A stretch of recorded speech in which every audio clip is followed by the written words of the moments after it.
برکت اتنی ہے کہ ہم اس بات کا اندازہ نہیں لگا سکتے، کیونکہ یہ یاد رکھے کہ اس کو فرمایا کہ جس نے رمضان بعد وقت ہے وہ شخص، حضور صلی اللہ علیہ وسلم فرمایا بعد وقت وہ شخص جس نے رمضان کو پایا لیکن اپنی مغفرت نہ کرا سکا۔ بعد وقت اسی لحاظ سے کہ اللہ تعالیٰ کی جو رحمت ہے وہ چھما چھم برسری ہوتی ہے، تو اس میں کیا ہوتا ہے کہ اللہ تعالیٰ پھر جنت کے دروازے کھول دیتا ہے، جہنم کے دروازے بند کر دیتا ہے، اور فضیلت اتنی ہو جاتی ہے کہ نوافل کا جو ثواب ہے وہ فرضوں کے برابر، اور فرضوں کا برابر 700 گنا، یعنی 700 گنا اللہ تعالیٰ بڑھا دیتا ہے۔ اور یہ آدمی کے اب اس کی کھلی چھوڑ، یہ لوٹ سیل ہے۔ اللہ تعالیٰ فرماتا ہے 11 مہینے تو ہو گئے نا تمہارے، 1 مہینہ ہمارا، یعنی جیسے کہتے ہیں نا لوٹ سے، یہ اللہ تعالیٰ کی طرف سے آدمی کے لیے اور مسلمان کے لیے لوٹ سیل ہے کہ جتنا بھی ہو سکے اس کو لوٹ لے۔ اور یہ نا کہ بد وقت اس لیے آسے کہ اتنی چھما چھم بارشیں ہو رہی ہو اور آدمی سے نہا نہ سکے، یہ بد بختی ہے، کیونکہ یہ لوٹ کی بارش ہے۔ اور یہ کیسے لوٹا جا سکے کہ عبادت کے ذریعے، ذکر اذکار کے ذریعے، جو اللہ تعالیٰ نے ممنوع کام کیے اسے باز رہا جائے، اور جس کے لیے حکم فرمایا اسے بڑھ چڑھ کر حصہ لیا جائے، نیک اعمال کیے جائے، ہر وہ کام۔ یعنی اس کا اتنا ادب و احترام ہے کہ مدینہ شریف میں ایک یہودی اپنے بچے کے ساتھ جا رہا تھا، تو اس نے کیا دیکھا، سریعام وہ بازار میں کچھ کھانا پینے لگ گیا، تو جب کھا پی رہا تو اس یہودی نے اس کے منہ تھپڑ مارا، تو میں نہیں پتا مسلمانوں کے روزے ہیں اور تم سرے بازار یہ کھانا پینا کر رہے ہو۔ وہ پریشان ہو کے بابا جی وہ تو مسلمان ہمارے تھوڑے کہتے ہیں احترام ضروری ہے۔ اللہ تعالیٰ نے اس کا احترام کی وجہ سے، ادب کی وجہ سے اس کو ایمان کی دولت نصیب ہے، اس کا خاتمہ بالخیر ہوا۔ اس لیے ادب، ہم مسلمان ہونے کے باوجود ادب احترام نہیں کرتے۔ ادب احترام یہ، اگر پہلی بات تو روزہ چھوڑنا نہیں چاہیے، یہاں تک حکم ہے کہ اگر ایک روزہ چھوڑ دے ساری زندگی بھی روزے رکھے اس کو اجر نہیں مل سکتا۔ ہم تو یہ کہتے کوئی بات نہیں پھر رکھ لیں گے، بھائی کوئی بات مجبوری ہے، وہ تھوڑی چھوٹی بہانے کی وجہ سے روزہ چھوڑ دیتے ہیں، کہ اگر وہ ساری زندگی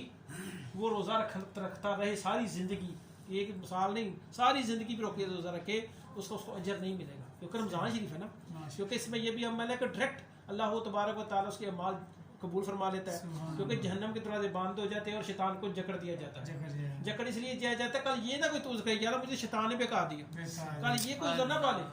او جی میں جو شیطان کے بہکاوے میں آ گیا، اس کے عذر میں آ گیا، مجھے کل اللہ تعالیٰ کہ میں یہ بھی نہیں سنوں گا۔ میں نے کہا میں نے شیطان کو جکڑ دیا، اس کو باندھ دیا، جہنم کے دروازے بند کر دیے اور جہنم کی آگ کو ٹھنڈا کر دیا، تاکہ میں اپنی امت کے لیے اور اپنی یعنی مخلوق کے لیے اور مسلمانوں کے اسپیشل یہ آفر ہوگی کہ جتنا چاہے عبادت کرے میں اس سے راضی ہو جاؤں۔ اور یہ جس طرح ہمارے ملکی حالات جا رہے ہیں، دنیا کے حالات جا رہے ہیں، اس میں تو ہمیں زیادہ سے زیادہ استغفار کرنی چاہیے، توبہ کرنی چاحیے، ذکر اذکار کرنا چاہیے، اپنے گناہوں کی معافی مانگنی چاہیے، کیونکہ جتنے پوری دنیا میں یہ بیماری پھیلی ہوئی ہے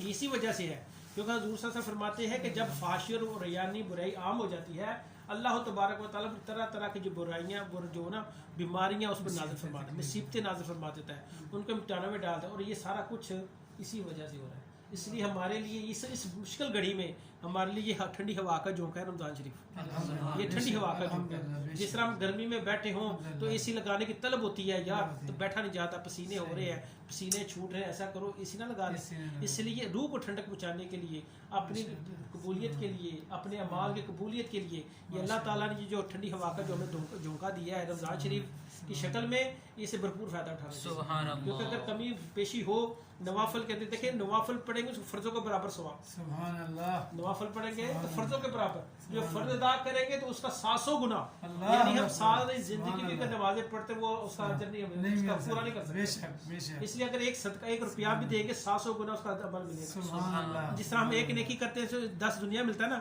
ایک کے بدلے 10، لیکن اس کے اللہ چاہے تو 700 گنا اس کو عطا فرما دے۔ اس لیے اتنی فضیلت ہے، اتنا کرم ہے۔ فرمایا ایک دفعہ آپ سرکار صلی اللہ علیہ وسلم جب معراج شریف جب ممبر پہ تشریف فرما، جمعے والا دن تھا، ممبر شریف پہ تشریف فرمانے لگے تو آپ نے فرمایا پہلی سیڑھی پہ قدم رکھا نا، فرمایا آمین۔ صحابہ کرام دیکھ رہے ہیں کہ دعا مانگنے والا نظر نہیں آ رہا، لیکن آپ سرکار صاحب کہہ رہے ہیں آمین۔ دوسری سیڑھی پہ قدم رکھا تو فرمایا آمین، پھر تیسری پہ رکھا آپ نے فرمایا آمین۔ صحابہ نے فرمایا یا رسول اللہ صلی اللہ علیہ وسلم ہمیں دعا کرنے والا نظر نہیں آ رہا، لیکن آپ آمین فرما رہے۔ فرمایا کہ جب میں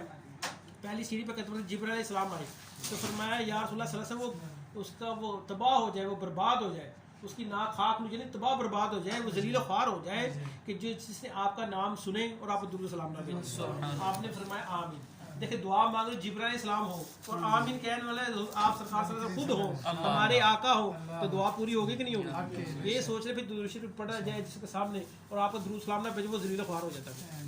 کیونکہ یہ وسیلہ ہے بہت بڑا حضور سے محبت کا اور اپنے نام اعمال کے ذریعے اپنی جو ہے نا قبولیت کا یہ بہت بڑا ذریعہ کیا ہے درود شریف۔ پھر جب دوسری سیڑھی پہ رکھا آپ نے فرمایا بدبخت ہو ہے وہ شخص اور دوسرے نمبر اس کو وہ تباہ ہو جائے وہ برباد ہو جائے جو اپنے والدین کو پائے یا ان میں سے ایک ہو اور جلتی نہ ہو جائے یعنی بخشا نہ جائے، تو آپ نے فرمایا آمین۔ اس دوسری جگہ پہ آتا ہے تیسری جگہ پھر فرمایا کہ تیسری جگہ جب آپ نے شریف قدم میں فرمایا وہ تباہ و برباد ہو جائے نہ فاقد ہو جائے جسے وہ رمضان کو پائے اور بخشا نہ جائے۔ یہ اندازہ کر لیں رمضان شریف کی فضیلت کے لحاظ سے اتنی اہمیت ہے کہ آپ نے خود فرمایا آمین، تو اس سے بڑھ کر بدبختی کیا ہوگی کہ اتنے بابرکت مہینہ اللہ تعالیٰ کا پیارا پھر مہینہ، کیونکہ یہ اللہ تعالیٰ نے حضور سے فرمایا یہ میری امت کا مہینہ ہے، یہ کچھ کاٹنے کا مہینہ ہے، جو رجب کا تھا وہ تھا بونے کا مہینہ، شعبان کا آپ بیاری کا اس کو پانی دینے کا مہینہ، لیکن جو رمضان کا مہینہ ہے یہ کاٹنے کا مہینہ ہے، جو ہم نے بیجا ہے اس کو ہم نے کاٹنا ہے۔ اسی لیے اللہ تعالیٰ نے فرمایا کہ اس سے جتنا بھی ہو سکے، یعنی فرمایا کہ اس سے یہ ہوگا تقوی حاصل ہوگا، اور یہ بھی یاد رکھے کہ خالی روزہ رکھ لینا کافی نہیں ہے، جب تک ہم اس کا عمل نہ کریں کہ نماز نہ پڑھیں گے اور یعنی سر سے لے کے خالی کھانے پینے کا نام روزہ نہیں، آنکھ کا بھی روزہ ہے، زبان کا بھی روزہ ہے، ہاتھ اور پاؤں پورے جسم کا روزہ ہے۔ آنکھ کا یہ ہے کہ بد نگاہی نہ ہو، برے کام نہ دیکھے جائے، یعنی برا فعل ایسے سرزد نہ ہو ہمارے ہاتھوں سے ہمارے پاؤں سے یا کسی طریقے سے، اور زبان غیبت چغلی گالی گلو سے پریز کریں۔ ہم بحیثیت مسلمان تو ہر ساری زندگی عمل ہونا چاہیے، لیکن کم از کم جسے پہلے آپ کو بتایا کہ اس کا احترام ضروری ہے۔ احترام اگر فرمایا کہ کوئی تمہیں جھگڑا چاہے گا اس کو بھائی میرا روزہ ہے، اس کو بولو کہ جھگڑا نہیں کرنا میرا روزہ ہے، یعنی ہر چیز سے پرہیز ہے، ہر چیز کا روزہ ہے، کیونکہ فرمایا کہ کچھ لوگ ایسے ہیں سوائے کھانے پینے کے یعنی کھانے پہ اس کو کچھ حاصل نہیں ہوتا،